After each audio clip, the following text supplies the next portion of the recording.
I'm Teisha Bader. Welcome to Durban Revisited, where we are bringing you programs about the Durban Conference held in the South African city from August the 31st until September the 8th of 2001.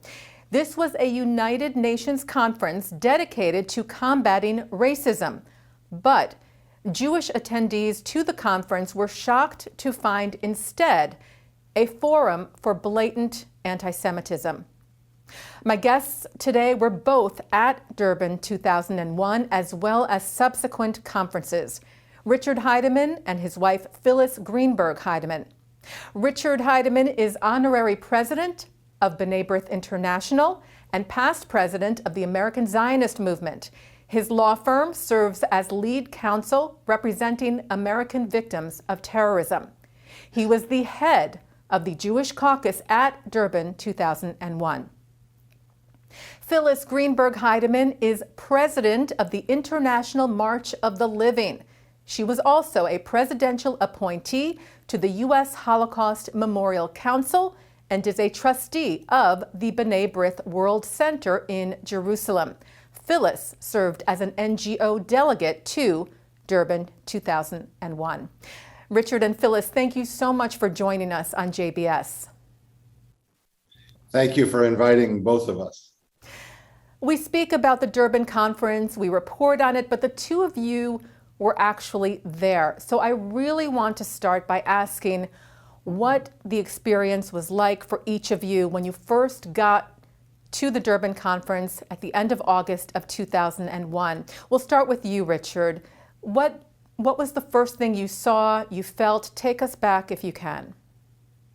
Well, let's put it in context. In 1985, the United Nations convened the UN conference to assess and appraise the status of women in the world.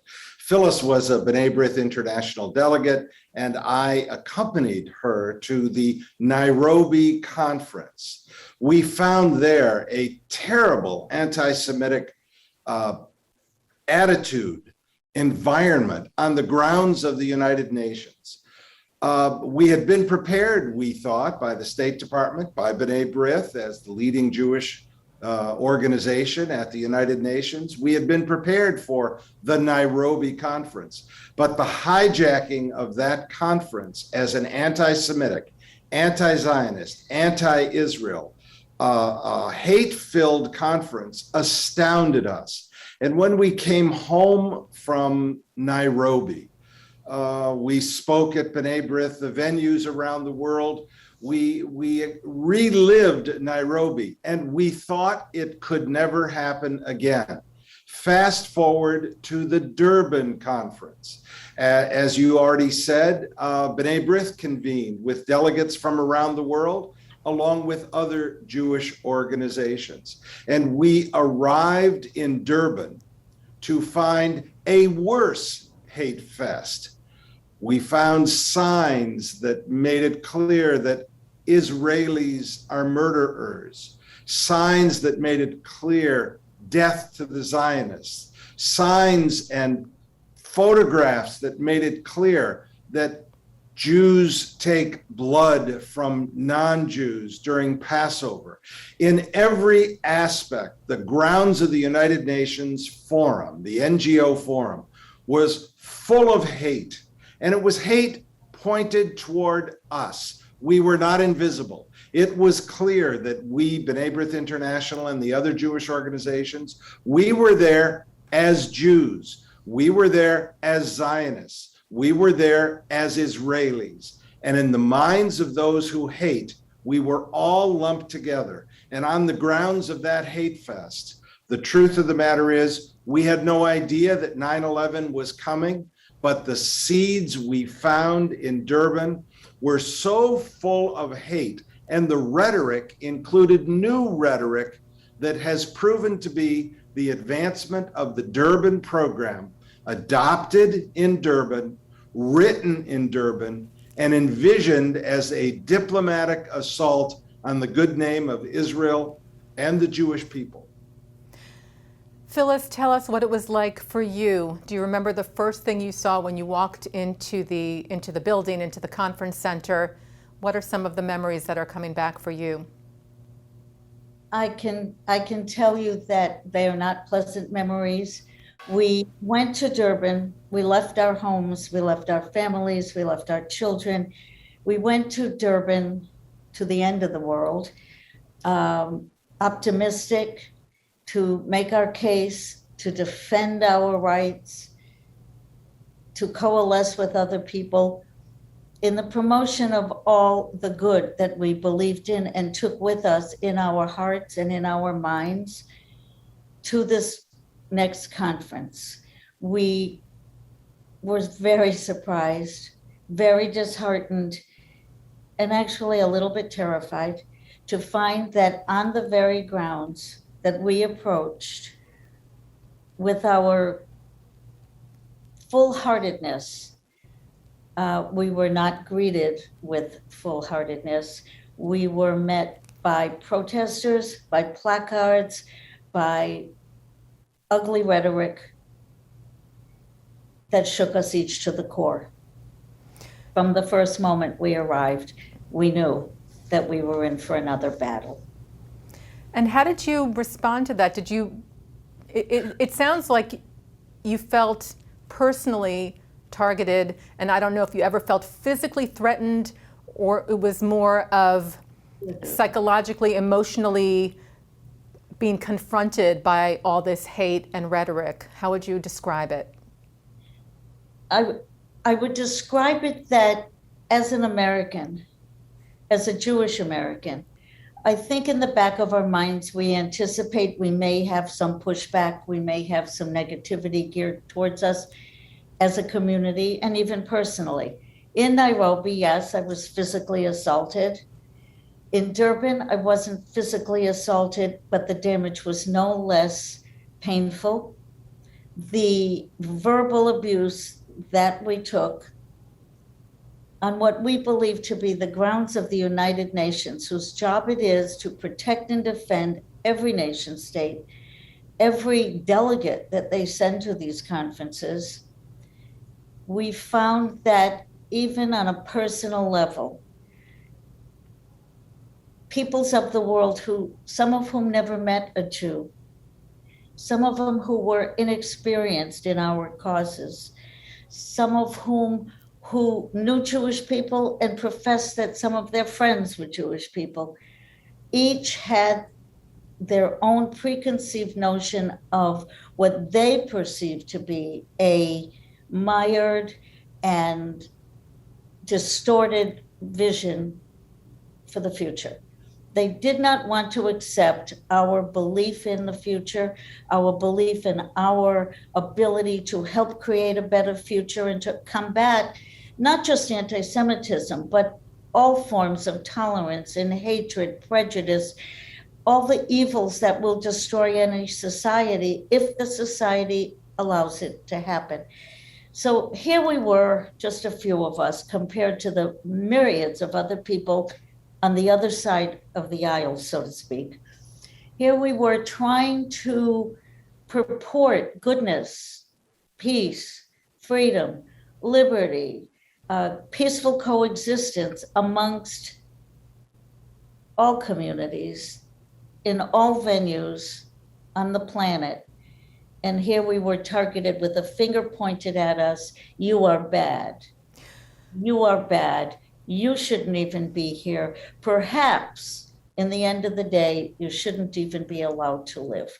So from the first day, it was a frightening and disheartening experience. However, as is historic with the Jewish people, we don't cower easily.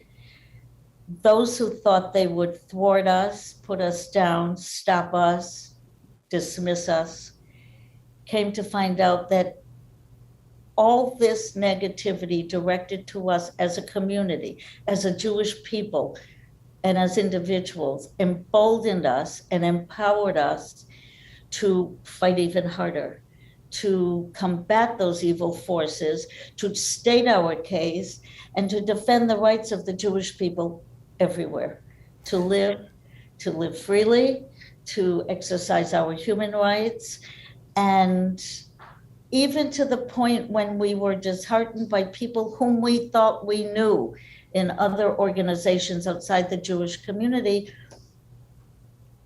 we came to find out even they sided with the enemy, wouldn't sit next to us, wouldn't share a cup of coffee with us, didn't want to have any individual discourse that would begin to dissuade their mind, and only wanted to point out the negativism that they perceived to be truth and veracity.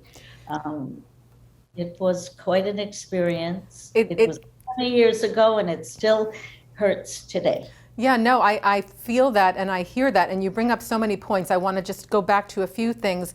So first of all, I want to talk more specifically about some of the accusations which you mentioned at the start. Let's focus on that main notorious charge made at the Durban conference, which is the Zionism is racism charge. How do you respond to that? How did you respond to that? Richard, I'll start with you. And to the irony of having to respond to that accusation at a conference on racism and intolerance, which includes in it anti-Semitism. Richard, how would you respond to someone who said it now, and how did you respond if you were in that situation at the first Durban conference? How would you have responded to that charge? What's the worst or one of the worst things you can call someone? A racist.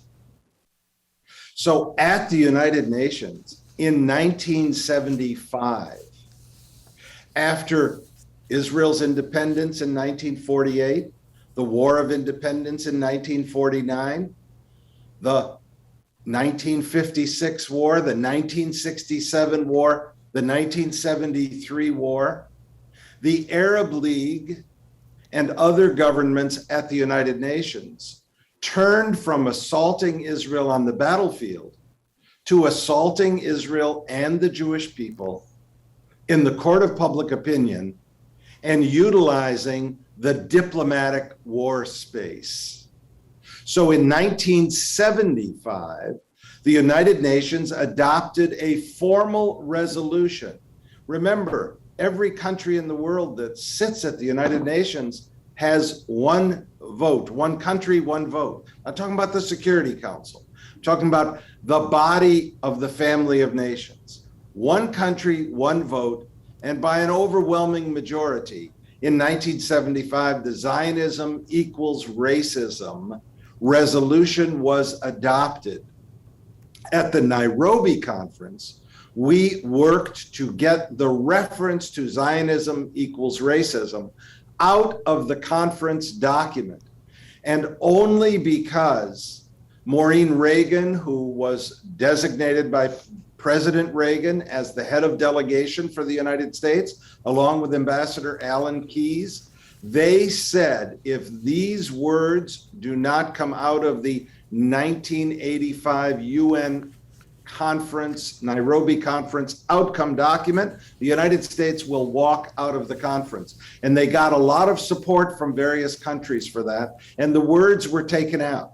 In the 90s, the United Nations actually renounced the resolution of Zionism equals racism. What happened next? Well, in the context of the Madrid conference, the Oslo Accords, the establishment of the Palestinian Authority, everybody was very hopeful for peace. This is the 90s, less than 10 years before the Durban conference. The Intifada launches. People are killed. We then, just before Durban, the year before, experienced the launching of the second Intifada.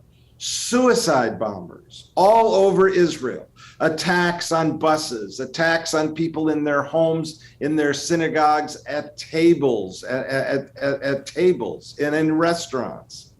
And then we go in 2001 to Durban.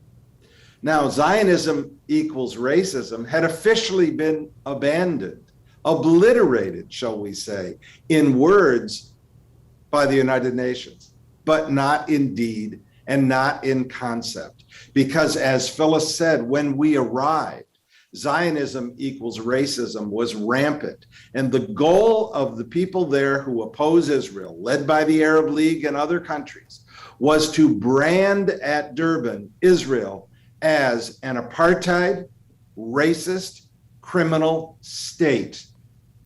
And that was the focus. Brand Israel in the Durban program as an apartheid, racist, criminal state.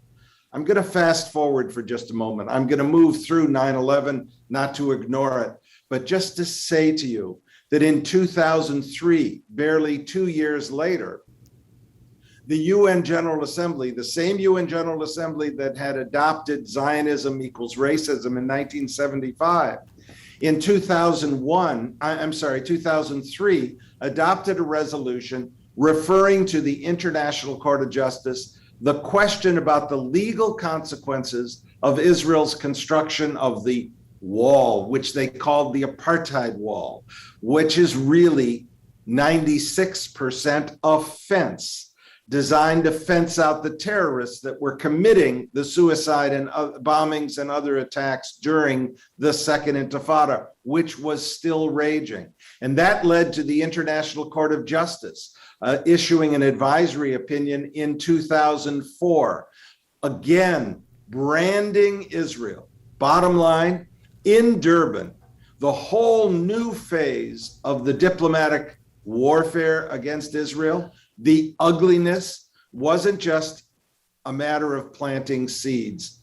Trees were growing, assignments were given out, and what else occurred was a mantra for every country in the world to stop doing business with Israel, for colleges and universities to be targeted, the boycott, divestment, and sanctions movement supported by the terror organizations, the designated foreign terror organizations, were all included in this new effort to brand Israel criminal, racist, apartheid. And for the last 20 years, all of that has grown, and it's truly become not only quite popular, but it's become quite believable by the haters, because it's easy to hate a racist. And we were branded by the United Nations as racists.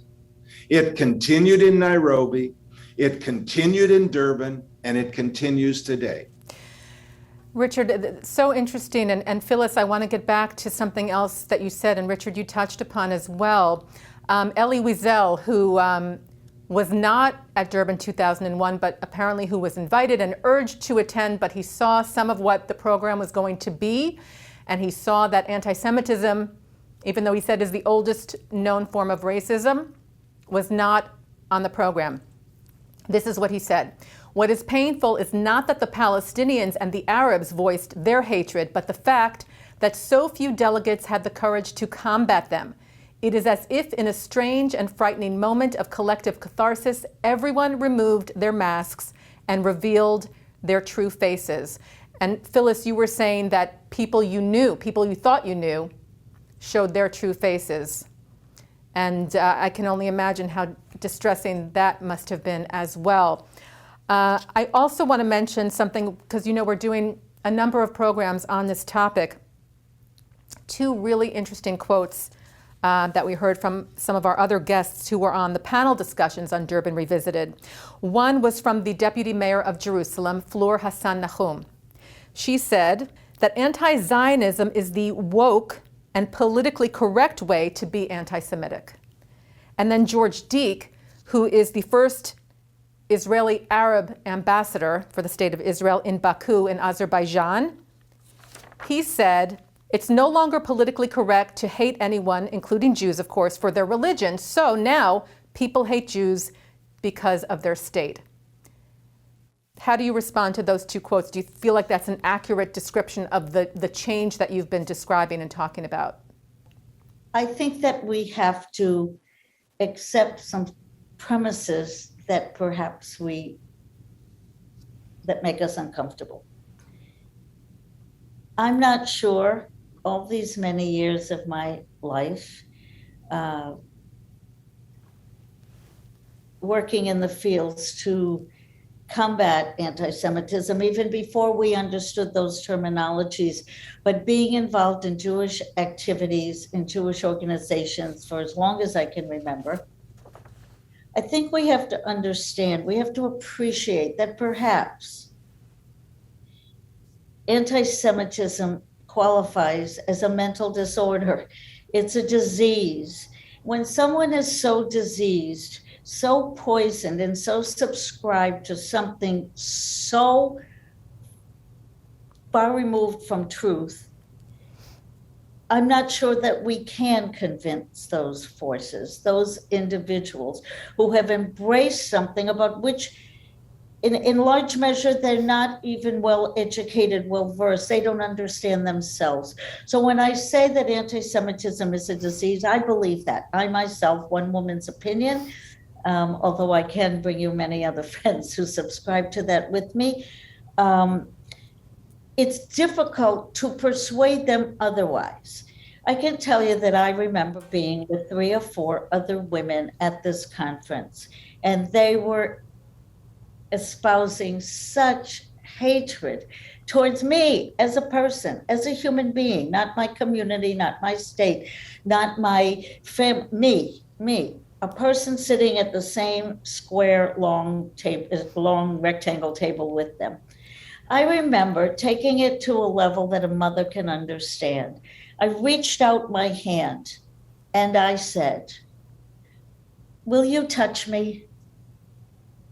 Will you please touch me, feel my skin, and tell me if I feel my skin, my hand, the warmth of my body feels any different than yours or your friends? Do I look to you like a murderer? You have cast aspersions on me that I never thought I would have to endure. You have called me names. You have pointed a finger at my colleagues. Look at me, look in my eyes, touch my skin, and understand that I too, like you, left my home country, left my small children, and I'm here for my people, just like you're here for whatever cause you're here for." Those women were so taken aback. One of them stood up, walked over, and put her hand on mine. I said to her, "Do you feel the warm red blood running through my veins? Can you sense my emotions? But more importantly, can you understand how hurtful it is for you to point your finger and call me a murderer? That me and my people murder innocent Palestinian Arab children on the West Bank for no other reason other than they are not Jews." Think about the words you say. As Richard mentioned, I was on a presidential appointee to the Holocaust Memorial Council. We have an expression at the Holocaust Museum in Washington that says, "What you say matters." It is what we teach at the March of the Living. It is not always even what you say, it's how you say it. To point a finger, I ask them, at someone, I look like you. Do you think I look at you as a murderer? I don't. So talk to me now as not with a big J for Jew on my forehead, but as a woman wanting peace, wanting a better life for all of our children. Let's talk on those terms. And I will tell you, sadly, that plea of mine fell on deaf ears. They continued their hateful assault on us, except for the 2 women who came and touched my hand. And that is something. I mean, I know that's 2 people, and you said earlier that maybe there isn't any point to speak to somebody who has this deep-seated hatred, but you did experience and show that there is still hope. There is still perhaps an opportunity to dialogue with people one-on-one, because it's hard sometimes in large forums and with different agendas and organizations that perhaps have their own agenda, but you found a moment to really connect with somebody on a very human level, and you did see something shifted for that person. Those moments, those very few and very rare moments that we found gave hope to all of us. I think it's what gave us the strength to not stay in our hotel rooms cowering, to not hide, to not be silent, but to continue purporting what we believed in, professing, and to anyone who would listen, the good work that we believe we have done over the decades, the good ideas, goals, missions, hopes, and dreams for the future that we, the Jewish people, as a community, share, but that each one of us, the delegates there on the ground, really want you to understand. We want you to embrace that the propaganda that you've heard, the lies that you've been told, the headlines that distort the truth because it's not what they report, it's how they reported it, are not true. So give us the chance. We're here with you in Durban. Give us the chance to convince you, to persuade you, to even make a dent in your ill-conceived understanding of who and what the Jewish people are. Those moments are very special. Those moments prove to be our link to sanity. I don't think that any of us were prepared I don't think any of us are ever prepared to be assaulted verbally, if not physically. Like I said, it does as much damage to be assaulted verbally as a racist, a murderer, a terrorist, a subscriber to apartheid, all the nasty, evil words that none of us ever want to verbalize or to have verbalized towards us. And yet there we were in this faraway land, far from home, a small number defending a big cause, and we did the best we could. I think we could have made more progress had we not been faced with what we didn't know what lied ahead, and that was 9/11. Right, and I want to get to that a little later. Richard, you spoke about these seeds of hate and that at Durban 2001, it was already flowering, there were already trees. But can you point to where those initial seeds originated from? I know it's perhaps more complex than just one answer, but give us a sense of where this hate began and then grew from. Well, anti-Semitism is centuries, thousands of years old. And there are people who like to point to the Shoah and say, then and today, Hitler should have been allowed to finish his job. The hatred of us as a people is beyond our comprehension. And the Jewish organizations, B'nai B'rith International and others, have invested 100 years in battling against anti-Semitism, but I'm not sure any of us have understood the depth of what we are experiencing today.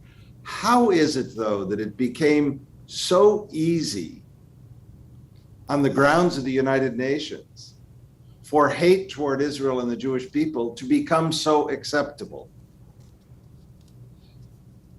After Israel became a nation state, pursuant to a resolution called the Partition Resolution, which envisioned a Jewish state, an Arab state, and special status for Jerusalem, Israel declared her independence. The Arab state never came into existence. Some say the Arab state was in existence as Transjordan. Others, after the PLO began to, in the 60s, use terror as an attack and call for the liberation of the Palestinian people, the hatred that was spewed became, as I said previously, a diplomatic warfare. And they were very smart because they went to the United Nations and they went to the Court of Public Opinion to battle against Israel, against the Jewish people, and accusing us of all kinds of things, including taking land from others. It has become, over the decades prior to Durban, very acceptable dialogue to teach hate, to threaten, to use terror as a means of attempting to achieve political gain in violation of all applicable law.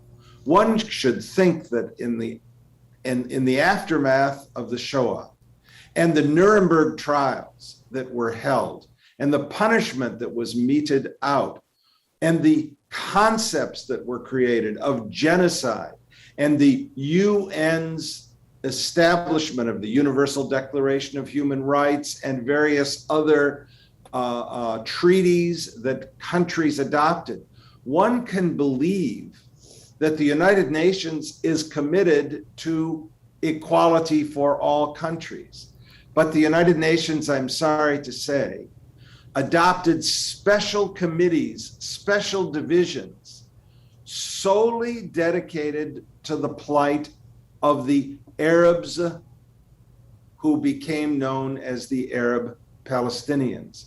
And committees were created, divisions were created, and they were funded and staffed. And their work, year after year, decade after decade, was not just to promote the cause of the Palestinian people seeking statehood, but to beat down on Israel. And the UN venue has been so misused and abused.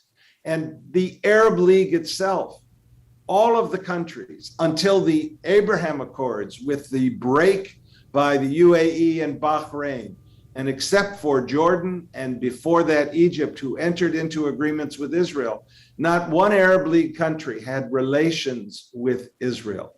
We're hopeful we can see the dove of peace flying around and more countries abrogating commitment to the Arab boycott, abrogating hate, and promoting more than just tolerance, promoting mutual respect, mutual understanding.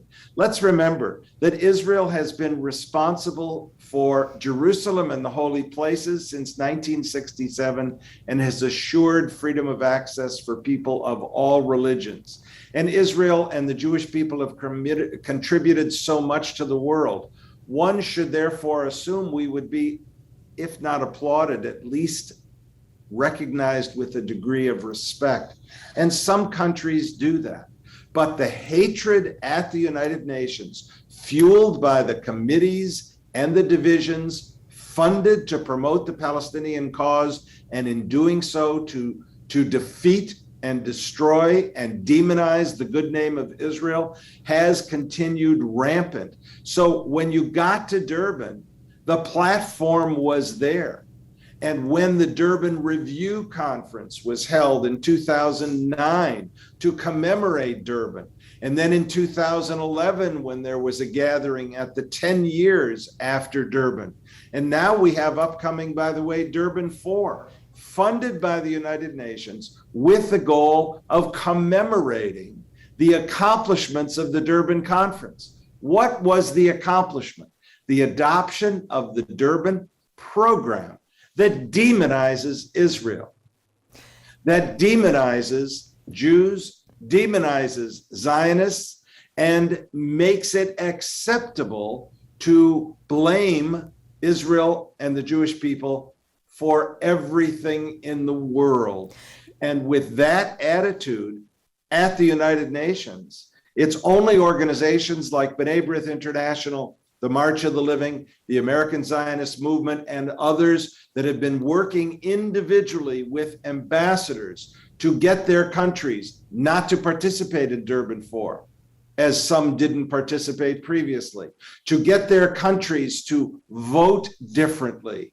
And just one little point you may know, B'nai B'rith International, the March of the Living, the American Zionist Movement, we just completed the fifth delegation of taking over 100 UN ambassadors. The first 4 delegations went to Poland for Holocaust education and then on to Israel. Due to coronavirus, we were unable to go to Poland last month, but we just got back taking the 5th delegation hosted by the American Zionist Movement, the March of the Living, co-sponsored by B'nai B'rith. And those visits of real live ambassadors is changing hearts, they are changing minds, and we trust they have been, are, and will continue to change votes.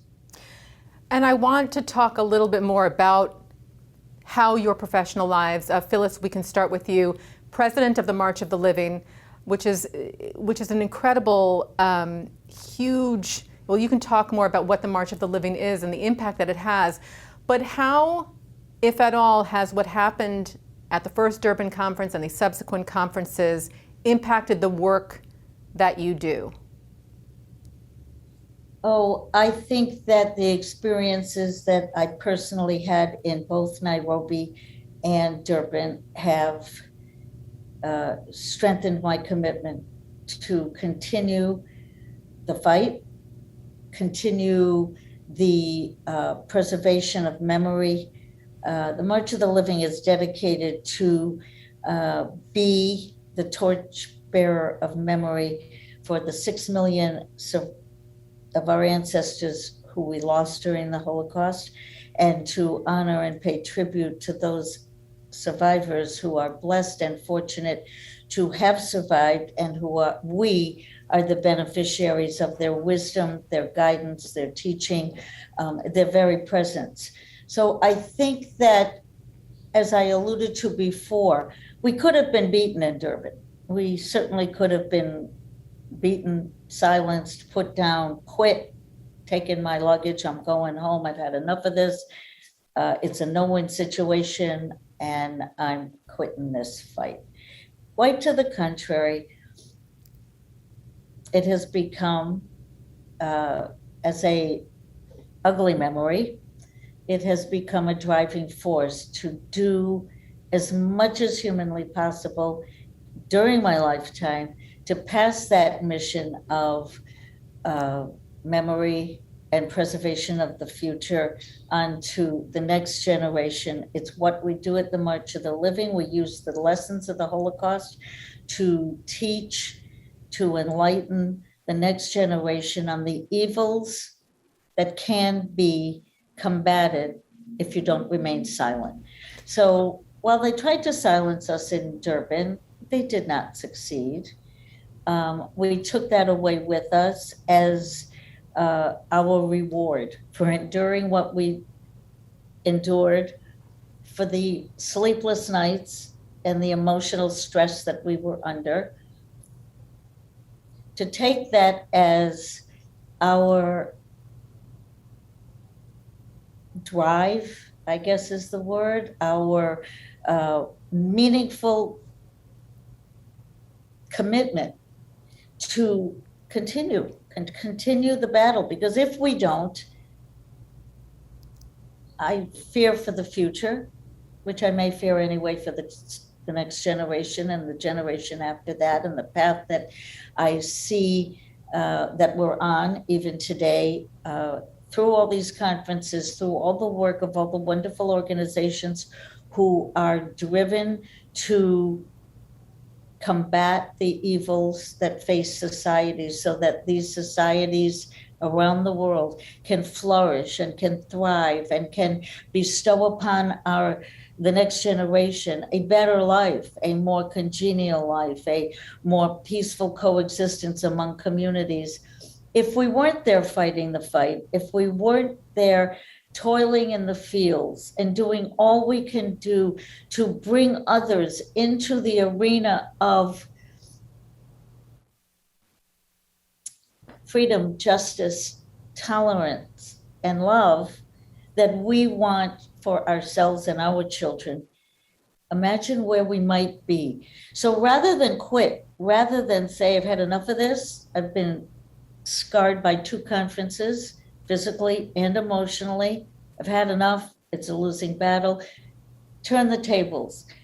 take the Jewish people take those of us who are on the ground, look at us, and many of us are still here today working to say, not enough. I haven't done enough. I can do more. I will do more. And why? Not just to combat anti-Semitism, not as a revenge for all that we went through, but more importantly, so that we can look in the mirror as we age and say we are doing our part to pass on to the next generation a little bit better than maybe we've had it these last 20 or 25 years. Today, the things that are happening to the Jewish people around the globe, the things that are happening to all minority groups around the globe, are not something any of us, not something I, as a young person, would have ever imagined could happen in a free and modern world. I think that it emboldened us. It got into us to know that as long as we have voice, we should speak.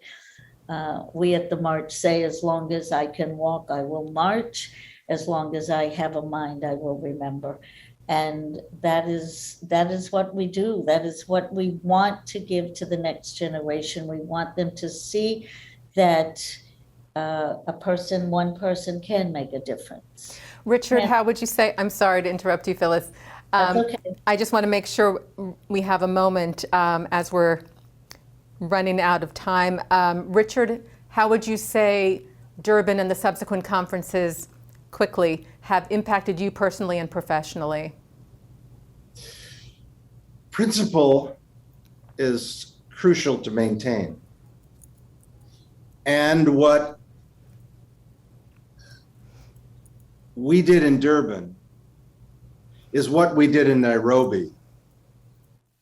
We had the principle in Nairobi to say, if language doesn't come out of the Nairobi conference document, we're walking.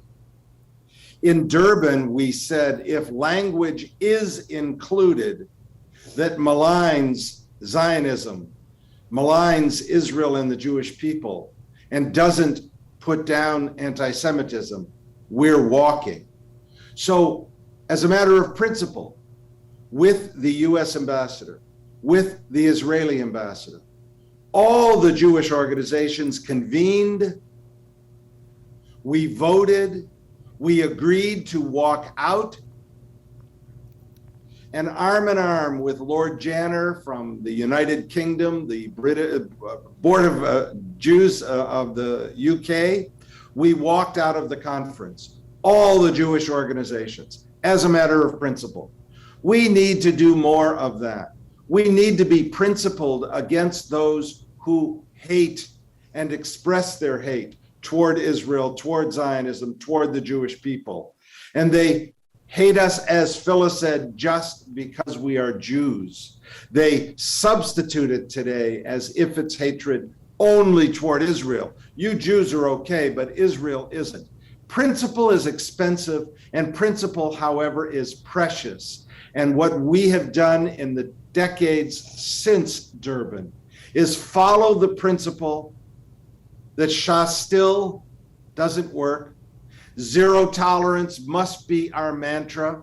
We must speak out, stand up, and do strong things to put down the haters. That means the terrorists have to be held accountable.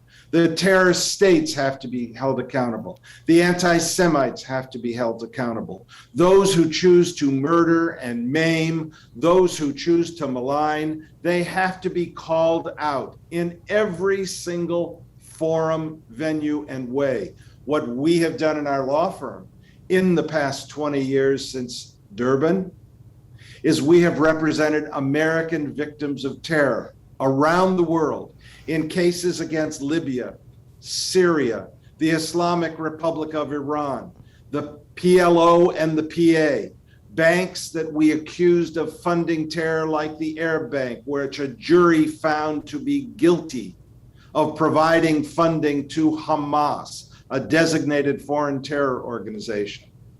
Everybody is taking sides today on Iran. It's a political issue. Let's remember, smart people said words matter.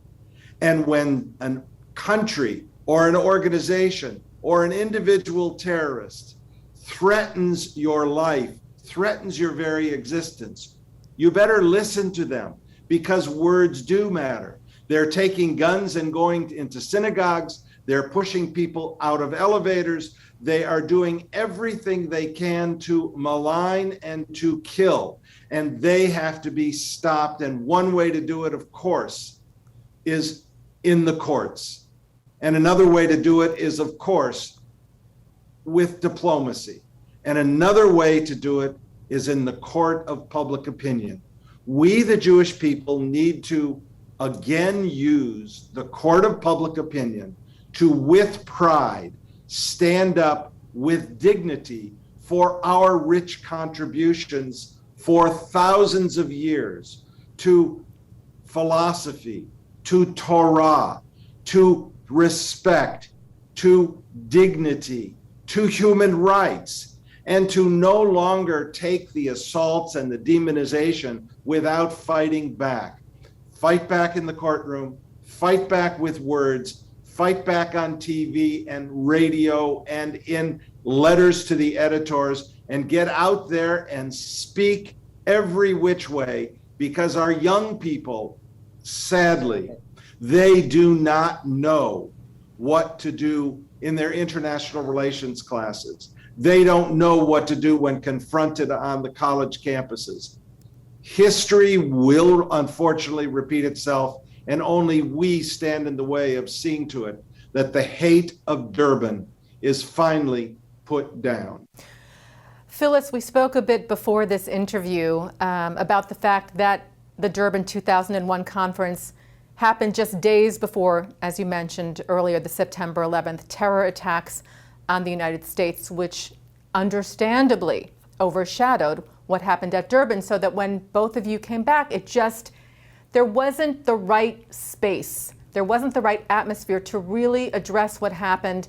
And you said that there was some frustration because you feel like you never had your piece or was able to say your piece. So as we conclude this interview, and I know it's emotional, you got me emotional speaking to you about it, I'm giving you a chance to say your piece in the moments we have left. I think that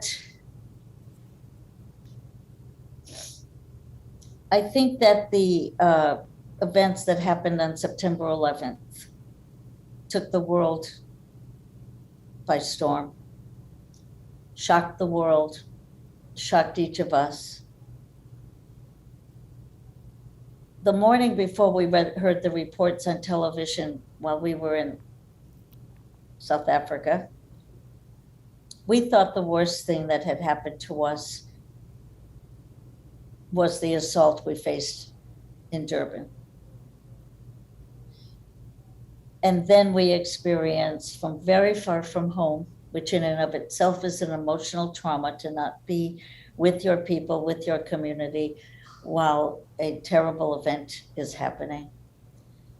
We realized the worst thing in the world that we had just experienced personally had now happened on the international arena. It happened in our country. It happened by the same haters as those we met in Durban and had previously met in Nairobi. It was startling. It remains startling 20 years later to accept and appreciate that what we saw and felt and experienced in Durban perhaps was just a microcosm of what the realities of our life were. What 9/11 did for the Durban conference was prevent us from having closure. We never really had a debriefing. We never really spoke about Durban. How could we? We would sound like whiners and complainers when the world had just been shaken to its core. by the destruction in New York, Pennsylvania, and the nation's capital. Did we ever really close the book on Durban? No. Did this lack of closure allow for the hatred to grow, to continue to exist, to expand itself, to infiltrate every phase of our lives? Yes, because we did not get to report on Durban. The truth about Durban was never exposed. So those on the other side of the conversation changed the narrative, used the narrative to their own purposes, and we never had the voice to say we were there. We experienced in your face hatred almost indescribable in words, certainly not pleasant for anyone to hear, but how could we? How could we possibly complain, report, or criticize Durban when the World Trade Center didn't stand anymore, when an airplane with my own eyes I saw sticking out of the Pentagon? So what could we do? We kept to ourselves, we harbored the pain, and the times went on, the days, the weeks, the months. A year or two later, you don't bring it up. It has no place in the international narrative. It doesn't have any place in the national narrative. It would almost, maybe a few of us decided between ourselves, demean what we went through or sound as though we were trying to equate the events of Durban with the events of September 11th. So did we feel cheated? I cannot speak for the several hundred Jewish delegates. I can speak only for myself. Yes. Yes, we were cheated out of the opportunity to give report, to give voice, to speak about truth and veracity in what really happened in Durban, and to perhaps warn our fellow colleagues what might lie ahead, what probably lies ahead, because we experienced it in this place called Durban. We experienced it on the sanctified grounds, allegedly sanctified grounds of the United Nations Durban Conference. So there was no closure for Durban. Perhaps what you're doing will help us get there. I thank you as a delegate, as someone who experienced Durban. I thank you for the opportunity. I thank JPS. I thank you for allowing us to tell you some of the cold, hard facts of what happened 20 years ago, especially in light of the fact that I believe those sentiments still exist today. I thank you for the opportunity to tell the viewers, join us in this fight, because it's not over. It didn't end in the Shoah. It didn't end in Nairobi. It didn't end in Copenhagen before Nairobi. It didn't end in Durban. And I fear that it's not going to end tomorrow morning either. So 9/11, while it cut us all, it impacted each of us, put a stop to us speaking about Durban. So here we are 20 years later, at your hand, allowing us to tell you that beware, because Durban is still alive and well. The ugly sentiments that we experienced in Durban, I find hard to have to say, 20 years later are still flourishing. We are still facing, and if we don't call upon each other and our fellow peace-loving humans to join in a concerted effort to preserve a better future, we will have shirked our responsibility. So 20 years later, Durban, yes, is still a painful memory for many of us who were on the ground.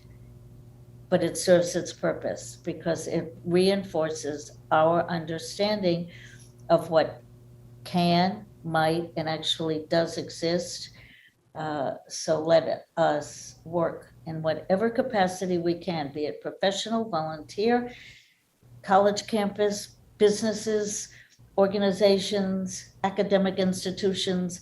We all face the same onslaught of hatred, and we all have the ability to make a difference and to call it to its knees, call it what it is, and do our part to eradicate it. Our children and their children deserve it. Thank you, Phyllis and Richard, so much. And I hope, as you mentioned, that this forum, these programs we're doing on JBS together with B'nai B'rith International does in fact give you some closure, not just this interview, but all the programs that are part of Durban Revisited. Richard Heideman is honorary president of B'nai B'rith International, and Phyllis Greenberg Heideman is president of the March of the Living.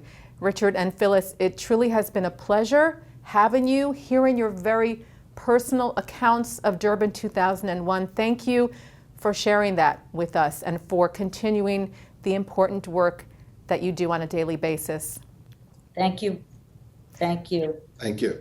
And thank you all for watching, and we hope you will continue to watch our full series of programs on Durban Revisited here on JBS. And please feel free to share your feedback and follow us on Facebook, Instagram, and Twitter. I'm Teisha Bader. Be well.